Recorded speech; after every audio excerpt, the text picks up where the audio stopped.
வணக்கம். தமிழகத்தில் போக்குவரத்து கழகங்களில் முதல்வர் விஜய் அவர்கள் புதிய அறிவிப்பு ஒன்றை வெளியிட இருக்காரு. என்ன அந்த அறிவிப்பு, எப்பொழுது அந்த அறிவிப்பு மக்கள் மத்தியில் வர இருக்கு, இதை பற்றின ஒரு முக்கியமான தகவல்களை வீடியோவின் வாயிலாக நாம் தெரிந்து கொள்ளலாம். டிஎன்எஸ்டிசி அப்படின்னு சொல்லக்கூடிய தமிழக அரசு போக்குவரத்து கழகங்களில் காலி பணியிடங்கள். கிட்டத்தட்ட இந்த காலி பணியிடம் அப்படின்னு நம்ம பார்க்குறப்ப டிரைவர், கண்டக்டர் இப்படி பலவிதமான காலி பணியிடங்கள். டிரைவர் அப்படின்னு நம்ம பார்க்குறப்ப உங்களுக்கு டிரைவரே பார்த்திங்கன்னா ஒரு 14,000 பேர் தேவைப்படுறாங்க. கண்டக்டர் அப்படின்னு நம்ம பார்க்குறப்போ ஒரு 8,000 பேர் தேவைப்படுறாங்க. இப்படி நாளுக்கு நாள் பார்த்திங்கன்னா டிஎன்எஸ்டிசியோடைய வேக்கன்சிஸ் பட்டியல் பார்த்திங்கன்னா அதிகரிக்கிறது. இதை பார்த்திங்கன்னா போக்குவரத்து துறை அமைச்சர் பார்த்திபன் சொல்லக்கூடிய இவர் ஃபுல்ஃபில் பண்ணுவாரா? அங்கங்கே பார்த்திங்கன்னா ஆம்னி பஸ்ஸுகளுடைய கட்டணம் 2 ரூபாயிலிருந்து 5 ரூபாய் வரை கூடுதலாக கட்டணம் வசூலிக்கிறாங்க. அதுவும் இல்லாமல் சில்லறை பற்றாக்குறையால் சில பேருந்துகளில் கட்டணங்கள் எல்லாமே அதிகரிக்கிறது. இதற்கு போக்குவரத்து துறை அமைச்சர் என்ன பதில் சொல்கிறாரு அப்படின்றது இன்னும் தெரியல. 2025 நடைபெற்ற இந்த டிசிசி உடைய நியமனத்தை முழுமையாக தடை செய்ய வேண்டும் அப்படின்னு கோரிக்கை வச்சுருக்காங்க.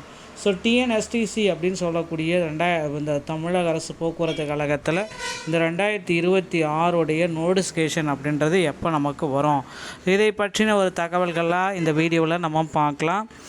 டிரைவர் ஒரு 14,000 பேரும், கண்டக்டர் ஒரு 8,000 பேரும், மொத்தம் 24,000 பேர் பக்கம் எடுக்கிறதுக்கு ரெடியாக இருக்காங்க. கிட்டத்தட்ட இவ்வளோ மக்களுமே போக்குவரத்து கழகத்தில் இப்போ வேக்கன்சிஸ் நிலைமையில் இருக்காங்க. டிஎன்எஸ்டிசியோடைய காலி பணியிடங்களுடைய அறிவிப்பு விரைவில் நமக்கு வெளியிட போகிறாங்க.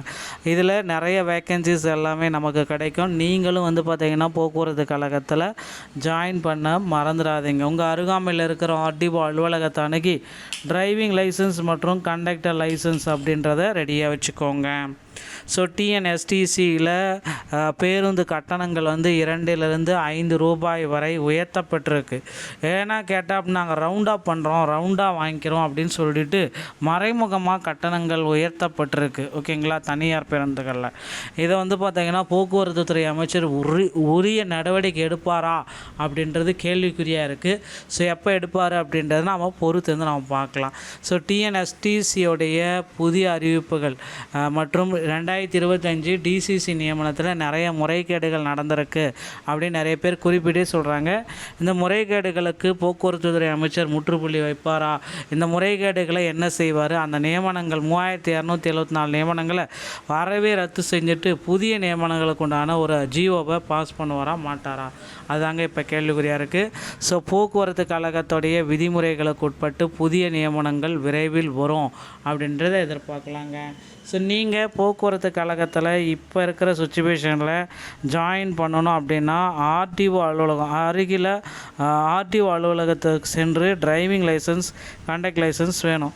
இந்த கண்டக்டர் லைசன்ஸ் அப்படின்றத பார்த்திங்கன்னா தமிழ்நாடு ஸ்கில் டெவலப்மெண்ட் திறன் மேம்பாட்டு கழகத்தின் மூலமாக இந்த கண்டக்டர் லைசன்ஸை உங்களால் இது ஃபஸ்ட் எய்ட் சர்டிஃபிகேட்டை வாங்கிக்க முடியும். அதை கொண்டு ஆர்டிஓ அலுவலகத்தின் மூலமாக இந்த கண்டக்டர் லைசன்ஸை நீங்கள் பெற்றுக்கொள்ளலாம். நண்பர்களே, போக்குவரத்து கழகத்தில் இப்போ விட்டால் திரும்பவும் ஜாயின் பண்ண முடியாது. புதிய அறிவிப்புகள் வரும். மீண்டும் ஒரு நல்ல தகவலோடு நான் உங்களை சந்திக்கிறேன். நன்றி, வணக்கம்.